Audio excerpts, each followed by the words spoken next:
자, 그러면 공부 차원에서 보는 거예요. 아산 권곡동 아세요? 권곡동 몰라요? 우리 오전반은 아산 분들이 많은데 또 여기는 다 천안 분들이시네. 아산시로 가면 여기 아산시가 이렇게 지금 돼 있잖아요. 근데 지금 여기 아산시는 여기를 다 이제 뭐라고 그래요? 뭐 오냥. 그리고 지금 아산이 크고 있는 데는 다 이쪽이죠. 그죠? 배방탕정 이쪽. 그죠? 이쪽. 천안아산역 인근, 그 다음에 탕정역 인근. 여기만 엄청나게 지금 집값도 와우. 불당동 바로 턱 밑까지 왔어요. 집값이. 뭐 성성동보다는 더 비싸고. 탕정 여기가 엄청 비싸요. 그런데 그 반면에 아산에 있는 구도심은 지금 이 모종동의 일부 신규 아파트, 그 다음에 용화동의 신규 아파트 일부 빼고는 지금 가격이 너무 저렴해요. 그리고 얘도 보면 권곡동의 서해 그랑블 아파트라고 이렇게 생겼고 여기에 위치해 있고 초품화죠.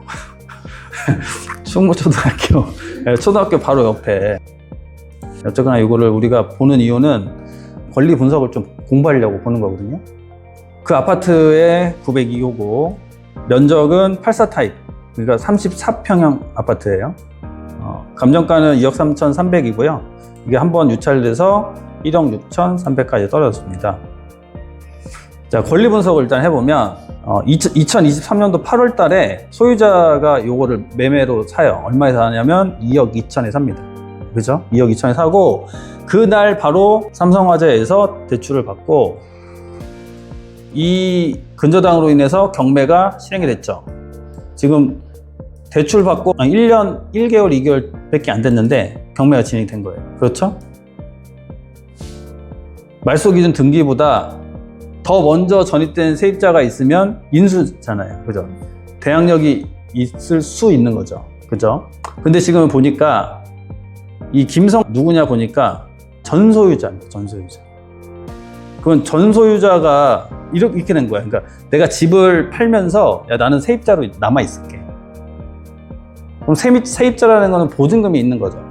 그럼 보증금을 냈으면 우리가 입찰자 입장에서는 이 보증금을 인수해야 돼? 전입자가 빠르니까? 아니면 말소야? 인수해요? 말소해요? 인수해야 될 것 같아요.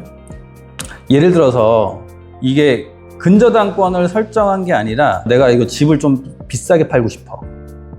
예를 들어서 매매가 3억인데 집주인이 그걸 팔면서 야, 내가 전세로 들어갈게. 그러면 투자자 입장에서는 전세금이 높으면 높을수록 갭 차이가 적으니까 투자하기가 좋죠. 그래가지고 시세가 3억인데 그 집주인이 제안을 하는 거예요. 야, 내가 2억 8천에 들어갈 테니까 너 이거 3억에 사. 그럼 야, 갭 3천만 들고 이거 들어오면 살 수 있는데? 그래서 진짜 그런 식으로 했어. 그러면 한 1,000만 원 더 비싸게 팔 수 있었거든요. 실제로 많이 그랬어요. 그러면 내가 소유권이 이전과 동시에 내가 세입자로 들어가는 거죠. 그렇게 들어갈 때는 근저당이 설정된 여지가 있나요?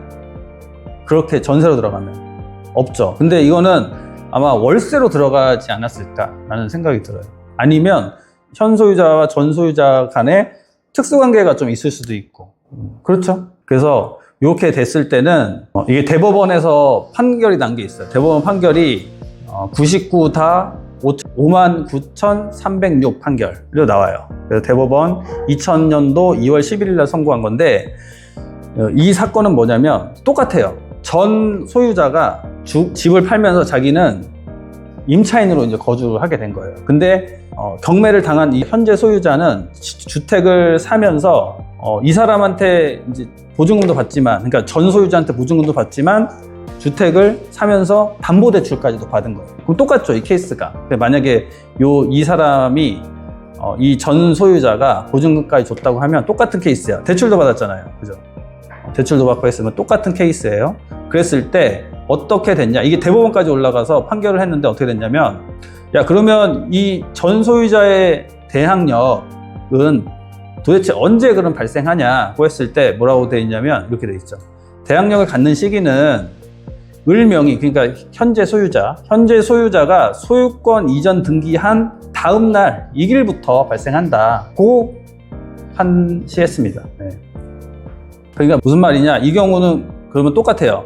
이 경우 언제 전 소유자의 그러니까 대항 요건이 발생하는 거냐고 했을 때는 2023년도 8월 31일 0시에 발생합니다. 네. 그죠? 그러니까 이거는 담보 물권자를 결국 보호해주자라는 취지인 거예요. 그러면 결국은 이 물건은 우리가 인수할 게 없는 물건이 되는 것입니다. 그래서 이거는 시세만 잘 조사하고 입찰에 참여하시면 되는 거죠. 그러면 이 사람은 왜 권리신고도 안 했을까요? 좀 이상하긴 하죠. 그죠? 근데 만약에 이게 이 전소유자가 아니라 이 전소유자라고 나온 게 아니라 아예 정말 모르는 사람이 여기 전입되어 있으면 이거는 위험할 수도 있는 거예요.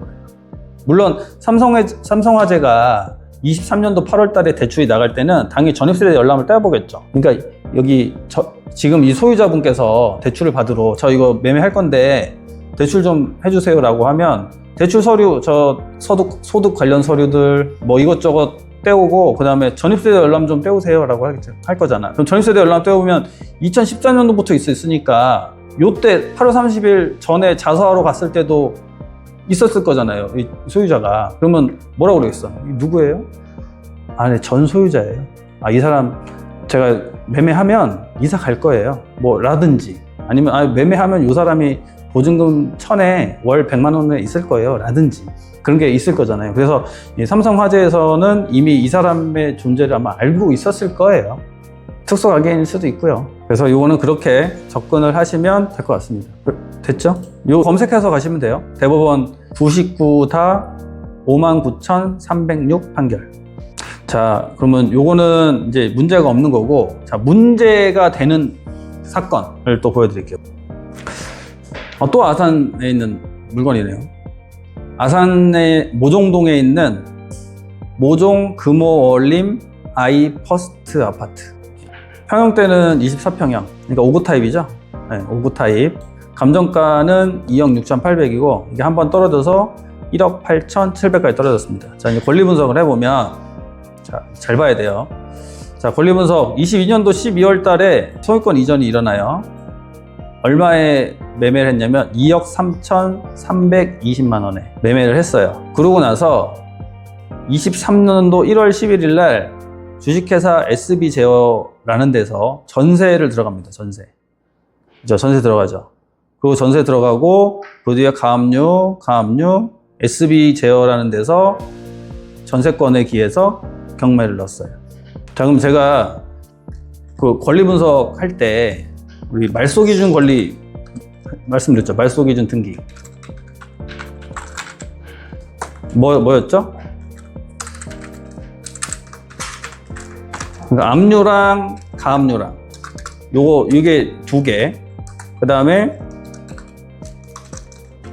저당권이랑 근저당권. 그래서 요거 두 개. 그 다음에 담보가등기 하나. 그 다음에 이것도 다 없어. 이것도 없는 상태 갑자기 또 경매가 들어오는 경우 있죠. 그게 뭐예요? 요게 하나. 그래서 총 6개라고 말씀드렸죠. 그러면 얘 말소기준 등기는 보니까 뭐예요? 총 6개인데, 얘 말소기준 등기인데요, 전세권이. 그래서 여기에 플러스 해가지고 옵션으로 전세권이, 플러스해서 얘가 전세권이 이제 말소기준 등기가 될 수가 있는데, 근데 전세권이 이제 말소기준 등기가 되려면, 첫 번째는 집합건물이어야 돼요, 얘가. 그러니까 우리 전세권 설정을 했는데, 다가구 주택에 전세권 설정을 했어. 그럼 걔 전세권자가 경매를 넣었다고 해서 얘가 말소기준 등기가 되냐? 안 돼요. 근데 집합 건물 같은 경우에는, 집합 건물은 뭔지 아시죠?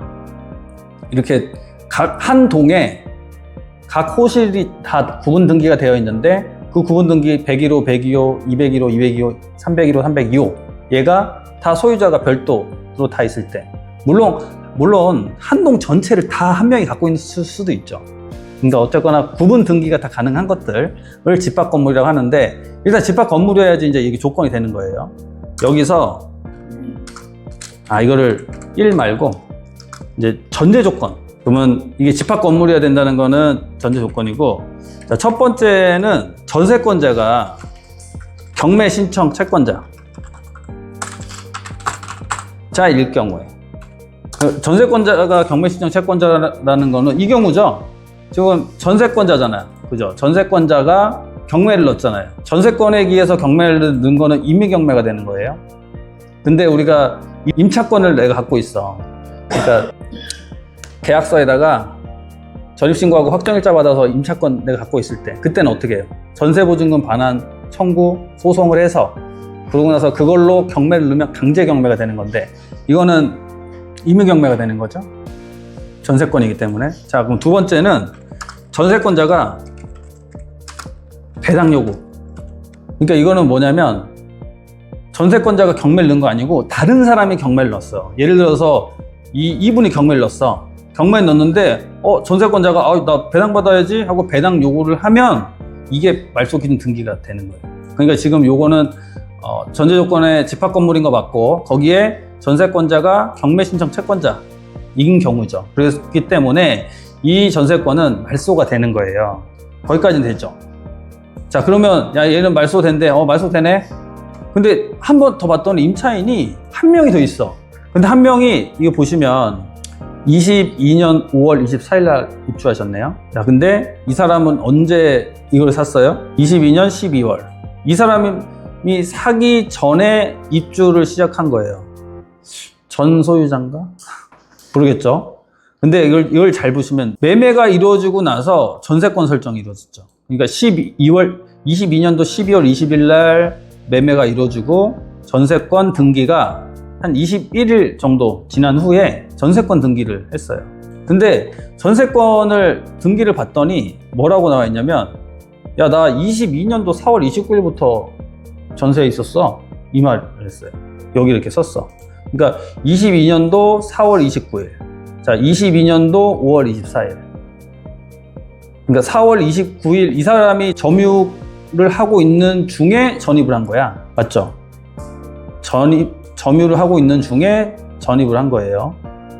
그러면 아까 전세권은 없어진다고 했잖아요. 그럼 이 사람은 어떻게 되는 거예요? 전세 주거 전부를 하고 있는데 이 사람이 임의로 들어왔어? 그러니까 이거는 이제 어떤 경우냐면, 보통의 케이스는 이분의 정체를 정확하게 파악하지 않으면 낭패가 될 수 있는 상황이에요. 왜 그러냐면, 주택임대차 보호법을 보면 주택임대차 보호법의 제3조는 대항력에 관한 사항이에요. 대항력이라는 건 뭐죠? 대항력. 뭔가 힘이 있어 보이죠? 뭐에 대항할 수 있어. 그 말은 뭐냐면, 대항력이라는 건 내가 일정한 대항 요건을 갖추면 집주인이 바뀌어도 내가 보증금을 지킬 수 있는 힘이야. 그리고 내가 집주인이 바뀌어도 계약 종료일까지 거기에 거주할 수 있는 힘. 그 두 가지예요. 계약 종료일까지 내가 거기 있고, 그 다음에 계약이 종료됐으면 보증금을 집주인이 경매가 넘어가든 사망을 하시든 무슨 일이 발생해도 내 보증금을 지킬 수 있는 게 바로 대항력이에요.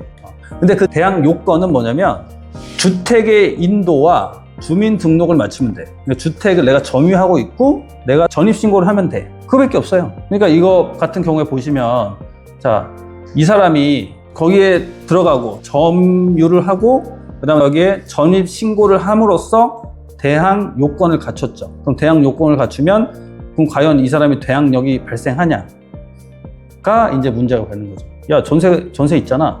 전세가 있는데 이 사람이 어떻게 여기 점유를 할 수 있었을까부터 이제 출발을 해야 되는 거예요. SB제이어라는 회사에서 전세로 22년도 4월부터 여기를 계약을 해서 쓰고 있는데 이 사람이 갑자기 어떻게 들어가? 라고 의심을 해야 되는 거죠. 자, 그러면 여기 보시면 뭐라고 되어 있냐면, 자, 제3조의 3항을 보면, 자, 중소기업에 해당하는 법인이 소속 직원의 주거용으로 주택을 임차한 후에 그 법인이 선정한 직원이 해당 주택을 인도받고 주민등록을 마쳤을 때 제1항을 준용한다. 준용한다는 건 제1항을 따른다는 거예요. 그러니까 이 대항력을 준다는 거예요. 자, 그러면 이거 똑같이 따라가요. 주식회사 SB제어 중소기업이 계약을 한 후에 직원이 전입을 하면 대항력이 발생한다 라는 거죠. 그래서 여기서 이제 잘 봐야 돼요. 근데 중요한 거는 대항력이 발생하는데 이 사람은 배당 요구를 하지 않았어. 대항력이 있는데 배당 요구를 하지 않으면 배당을 못 받으면 그거에 대해서는 대항력을 행사할 수 있는 거죠. 그래서 이 사람이 진정한 주식회사 SB제어라는 회사의 직원이면 이 3항에 따라서 대항력을 갖습니다. 그래서 대항력을 갖기 때문에 이 물건은 2억 7천 이하로 입찰을 할 수가 없는 상황인 거죠. 그러면 경매를 지금 막 갓 배운 초보자들은 요것만 보고 입찰할 수 있겠죠. 말소기준 등기네. 말소기준 등기 다 사라지니까 입찰을 해도 큰 문제가 없겠구나 이제 생각하는 순간에 큰 일이 발생할 수 있죠. 근데 뭐 많이 큰 일은 아니야. 여기가 예를 들어서 시세가 2억 6,800이잖아요. 그죠? 2억 6,800. 아니, 감정가가. 그러면 얘가 얼마 정도 가는지 보자고요. 14층, 백사동 1,401호. 제일 싼 거는 2억 5천. 제일 싼 거는 2억 9천. 그러니까 뭐 잘 팔면 2억 7천에 팔 수 있겠네. 네. 그러니까 많이 손해는 나지 않겠지만 이제 실수하는 거죠. 이거를 싸게 입찰을 한다고 해도 2억에 입찰을 해도 결국은 미배당 보증금에 대해서는 이 경매 신청 채권자는 주장을 할 수가 있는 거지. 뭘로? 주택임대차보호법 제3조의 3항으로 주장을 할 수 있는 거예요. 이해가 혹시 잘 안 가시는 거예요? 아니면 의심하는 거예요? 이해하는 척 하고 있는 거예요? 네, 그 결론은 뭐다? 이 물건은 조심을 해야 되는 물건인 겁니다.